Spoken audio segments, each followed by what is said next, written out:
பிடிக்குது கடலை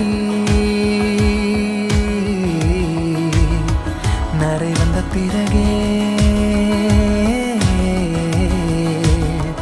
புரியுது உலகை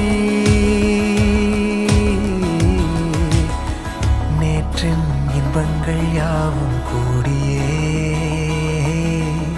இன்றை இப்போதை அர்த்தமாக்குதே இன்றின் இப்போதின்